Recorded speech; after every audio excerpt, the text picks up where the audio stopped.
Gyamfi. Marcus. Gyamfi, hana me wo. Tumpo na odia. Ah. Na ka Gyamfi me ne ho ana entina. Na akra no drink adwoa. Pantime. Hey, ya fo. Private was breu. A brese tam. Hey, why is a polish shoot? Me the salon to. Ade, okun to ko wa chiro ana. See them, so now because a polish shoot. But you boss after. Ah. Hey. U show pen hill. Native bro mo drink na wo bra me show down says here. Boss, what is it? Hey. Do no ye odia. Oye. Da bi o. Makwada o. Wakola. Marcus. No wa akura nyina. Wakola oyele. So say komo. Da bi na kura na o bi ana kura. Na kodonkuya. Da bi nya makodonkua o. Wono na fia ha mfia nwuma nyina wono na ye bibia. So na woye na asa ne nioma bi se ne durumre bia na asa me kura na mabohu. Ba se na de yemu ne de. Shebonsi ana ode ba. We dey sebentu o. Obade. Be tuntu na. Amen fa kokora na. Chia. Cheers. Ebe pa ya asem. Koi. Omo ye aduane.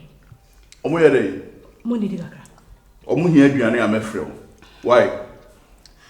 Kasa san go. Yeah. Hey! Messi tell me Messi me fit them. How? Me ma me di the money jump. Me. What's why? Me come there ja. What do you mensa? Yeah.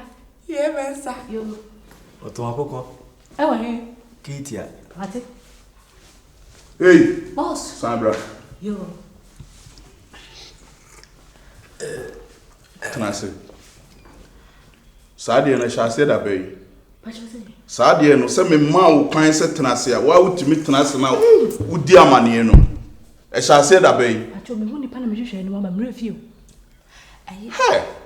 O ya patre. O say o ya patre. Na we wo so ne so sae dey. Me we koto.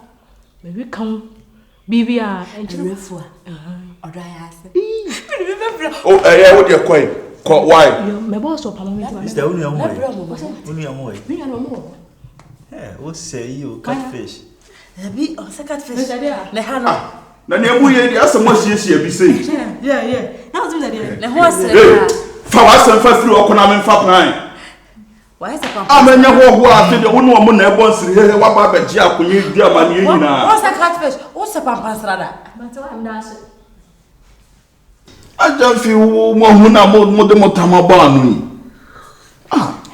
What's a pay? What's a pensa? I did be a sepen mo bi o. Oh, why? I was to pay him saying. Gyamfi. Ye ndi nkomo. Bana gona ba. Going over there. Yeah. Gyamfi. Anyway, ne ye go ani. Monam mama ni. O ku se bi o. Mana ko. Yeah, bra. You free by a boko. Okay. The baby how ba ho no. Ni be din komo se se inya baby a emra mehwe baby a wotie. No crave. Tinena hu si enya hwe na me ka kire wura no se ni obeme yaba. Mo. Duhu ya hase ya enya bone. Ye behwe baby a wona eja. Na chere se nsremu a yembetu. Ni yamuntu. Se ade frare ne. Okay, Gyamfi. Me so ha na me wo agya man ko ba bia me dwedwo me ho ahyew ni nti na me kotena anim ho a me de me na gugu pool ni mo agya mo de ba betu mi ti ni me so me ewa ani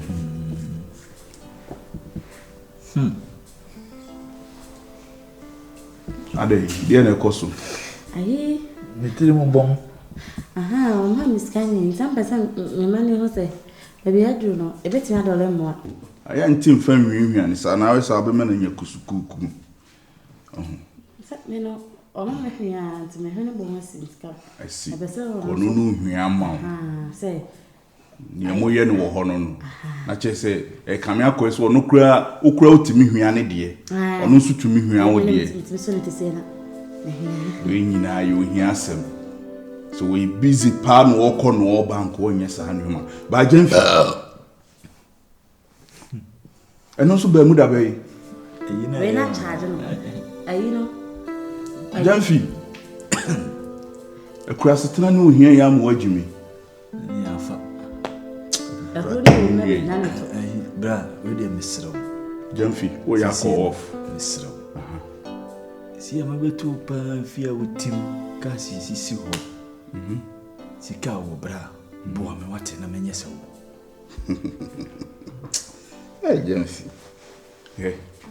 From day one, me hu no. Me the way me nua.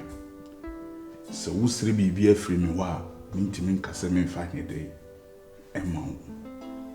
Se me opese wo yese me a. Na me ma wo yese me a Gyamfi.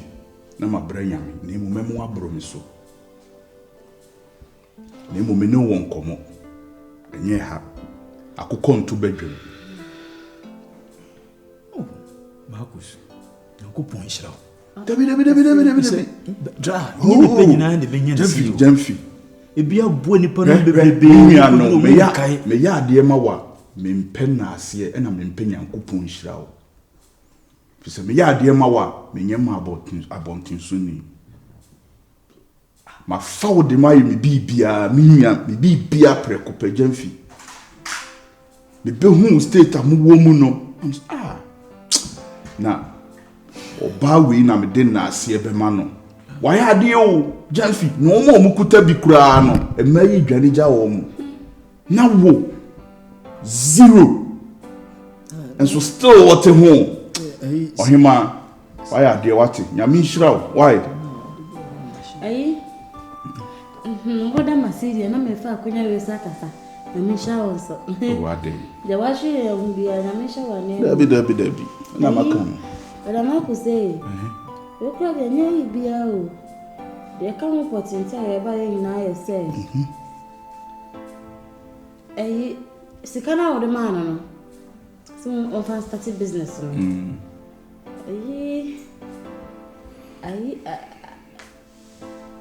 Aye Selewa. Aye dey enense. Ashe. Skanashe. Entika. Gyamfi. Skanashe a okura wa ya ade. Nyu obi akura de bituma dani ska. Amana aye say. Be kura be de ma na me expect say obede. Obeba abehwe ba bia metene de nyoma aye dey because me ka kire wo say ehina edi konsuo ne ba na aye dey asei na se nsuo ni hwiegu dia a utuwe no nsuo na hwiegu meboa wo ama ye de ehina no akonsuo that's it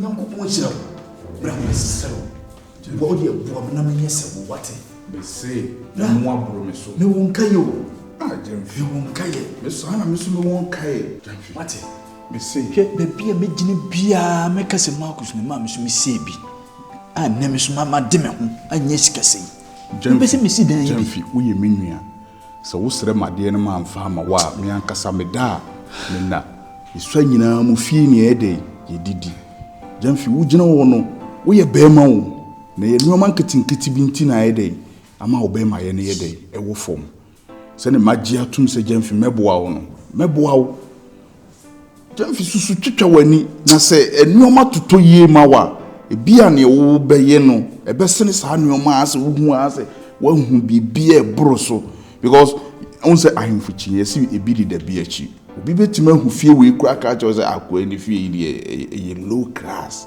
a low class but wo betima enuoma bia Gyamfi ebe bro say kura but unni bininti won say wo hu ye ehunahuna kama kuma to yem Gyamfi Mesi de kan wakoma fato yem wate magiedi visa ubakura sika wiye mame no ese nje mensem na de me ni ehu de me ko ya me ko bo mama ne chese mansusu Marcus wa me nimu no pa se Marcus be ye defo pa na me so ma ye defo ne bra na ko nchira wa adwen pa wo dwen ma me menua kama kuma to ye se ne ye maka no wodi e kina nyame ya adoma bra na me ne wonye de ko jame baabi bra ne ko jame baabi me adoma e kina no bra ne ko jame baabi Gyamfi me ne AWURA AMA na there be nkoma me starting wa different soro a me ba no e kire se eye me ne umi inu asem ade ntina wo ma oba no so aye dey ababi eye me ne umi inu asem na kina no ye kwa na bibia toto na akwa ma Gyamfi wo de me bo be dey ebebo me na wo yiye di mu anso eno no me dase bra why me dase ni nyina no so be be ma mu be ma de tuo ye se tuo ye dey twere be ma bo sa ye bebe bia no na wo de obo aye dey meje why enen ka won sempin so nkyere ma no mate bibia be toto na kwan mate sa Gyamfi ma menya okwan why ananka obedi da bi na ye yankwe why na kran kwam ka so mre wadi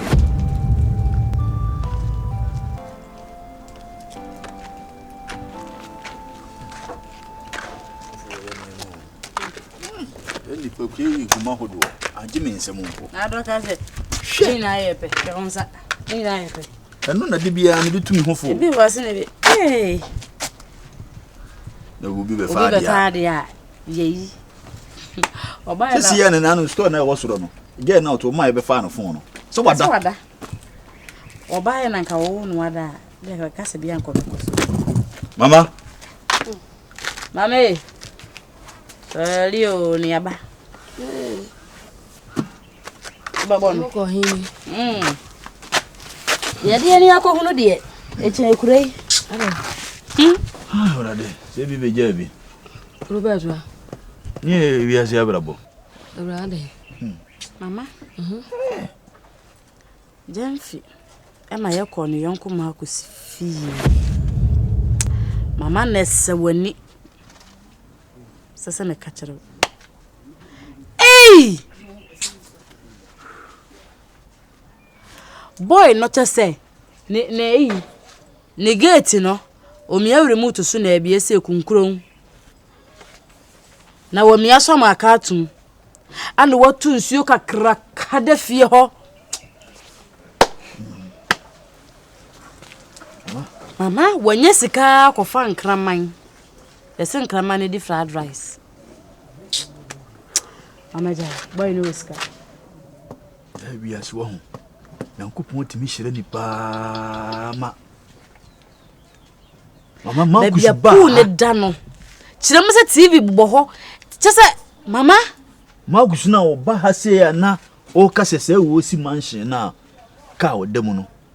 Ma kufu ni kohwe fia ma kusa atim. Enya fikitu o. Ha, ma kusu sika papa. Na kohwe fia watim pa de we fie ni simitie na awura ba bi ode yakotena ye. Na nsu eda ho awura ka ho asem ya. Bura dia dimensem. Dimensem. Ei! Gyamfi.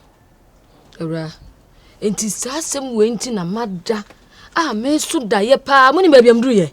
Ana mo benya na eme no hu. Ana mama na wo kwai. Ah. Mama. Mama. Ai wa ba ma kusu asem ne ya ka no.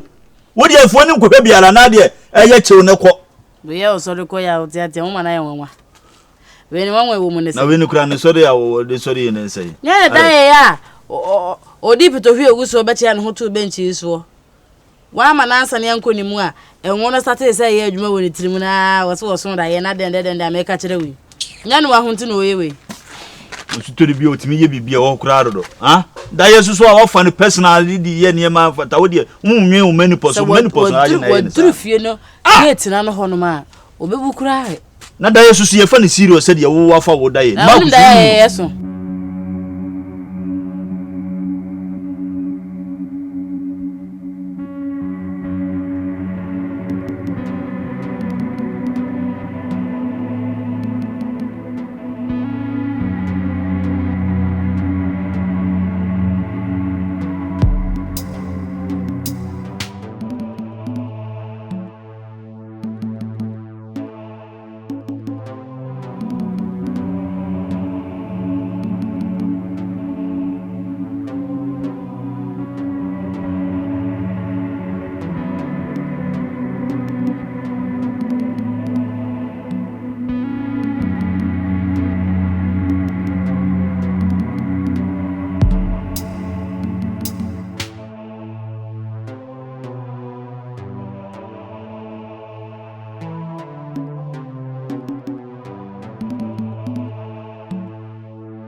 Marcus, Gyamfi, ya bema bla yanko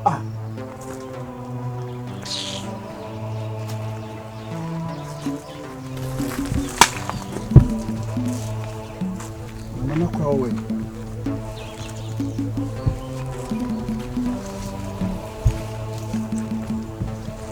Krache, na nani ha?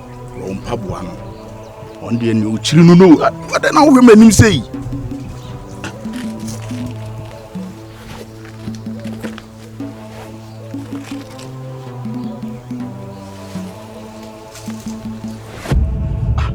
Misi buam na me nya adwuma.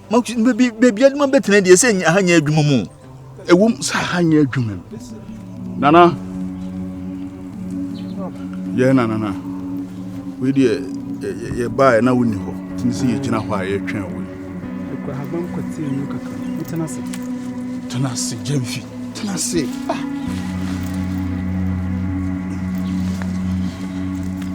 Idese Nana. kwaba. Ye nana. Se won kan so ache. No kure. We dey yenim so. Ebisa wonante se. Ana we dey enye bone. Eja wo nse me dey eja wa wo de hye ene me. Na emo a wo de bo ame na wo ma me so mensa eso machiri adware no. Me di menua nso aba na me pese wo boa ono nso bi ema me. Idese Nana. Why dear? Sadia na nanu yema ono. Woni aso. Na woni pai, woni na kasa de. Nana me nipa yi na etie ne se onu kroya eja de madam fi otiwe meka ne se waye obi a mia na eja me chi fish na makonma ni bi da si se mra so se ka me pese wo ye dai onu ankasa sin nsuo no kokoche ne fish enti me hye dante ne oma ho so nkire na emu minim se ne meka nkire ne bia nso no obeye enti na me de madam fi so aye dai aba. Okay. Bema. Oye. Na ebusa wasem. Pa chwan. Kasase memam. Pa chwan. Sene wadamfo ne sie no no. Aye ni agro wa ha. Emohu. Tie ni ameka no. Aye nkuni pa wa ha. Ebua nipa. Na kai na hyɛ no so sɛ wiase sika wo hoin efinim. Sene wasika osini wo kan ya no sa na tie. Ne mom kai na hyɛ no so sɛ ya wa mamre ene amane aye de begu kwan so ama wo. Na yiwia wo se obeye bema mu. Sabati nem ka kyerɛ no me de hye. Me kasa wo me de hye. Ni me pa chwan. Mate.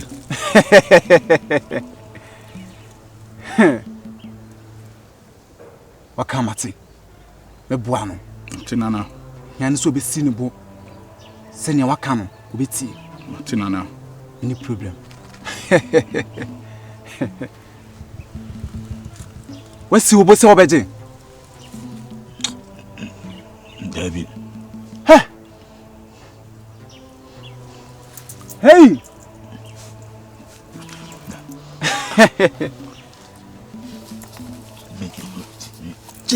Menje. Gyamfi. Adamfo. Yeni agro wa ha.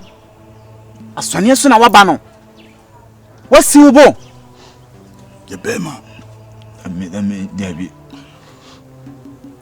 Me bisa for the last time. What's your boss obeje? Ame timi. Gyamfi. Gyamfi. Nana, we dey misre wo. Wo ba so dim be di agro na. Nana misre wo, wo dey meba. Misre wo. Nana misre wo. Gyamfi. Gyamfi.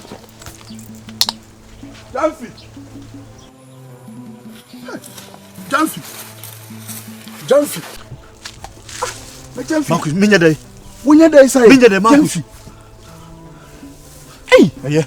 Na wo hu force wonya bema. Marcus. Adenti na wodi me baba bi ti sei. Na wo mo ne se konfuo na ho na ade me ba Marcus. Mimi majiskadru. Na se wo yie die mu nyina se sikadru no obegye. Na wo Gyamfi wo ye hu force ha. Wo yi ni ponini papa. Gyamfi, ja ne wo ya nwini se da se wo no betuna beye bibi sei. Gyamfi, mimi nim se wo pe adwuma ye Marcus, wo ko bie sto obi matena no amma ko ye bi. Se ye konfo so na mbeji misika. Menye ne ma ye kina. She. O fui. Menye anyanyam bia escafo titiru wa omo mu ha no. Woni ne omo de ba omo ho ban. Mefom ho. O fui. Me ka asema wase me mfa omo ho. Me pema ho kire saa. Gyamfi, me pemi hia saa. Gyamfi, ye bema mo ani mre. Na wo fi se oba na wo ne ne te wo no. Enye oba no na ye papa anka ba na obi nyini firi wo. Ye papa ntino otima asema no. Wo so ba no no. Otimi hia mu no. Gyamfi saa. Me srew. Me nim sese ne wo te no me ka kire wo, me di ka kire anka wo me ye ma. Na so na me nim se nka me de wo ba ye beduru a enyoma besesa ma watima ye dai. Ama na na aboa wo. Na me de wa ye nkakra de wa ba beduru na na anim a. Gyamfi wo gu manim ase. Me srew. Me ka se boa me na me nyesika. Eye. Emo me biem. Mama mi mo wu biem. Me pementare hye mi hia. Me pema ho kire saa. Me pemi fie ni ma ho kire me wom no me bibia saa. Me di me Gyamfi. Me mama ntre. Etwi me meko. Me srew. Me Gyamfi. Efi na kro. Me srew emo me biem o mabra bom. Pa chaw. Mama mi mo wu biem. Emo me biem. Gyamfi mama mi mo bia so biem. Asama wo ka kire me no Gyamfi sika fi na so de awudie. Sika ye wo fi. Ni fi sika fi wo odu sika firi. Hwe epo we mu na so de odu sika firi. She yenko ye ni nam fuom enam na. Say ye bosom so na de meko. O fui na me betua wo. Anyanyam bia me banam diskan ma wa na wonye. Akwo we pa. He. We me ma dwene san ka me bona mane. Gyamfi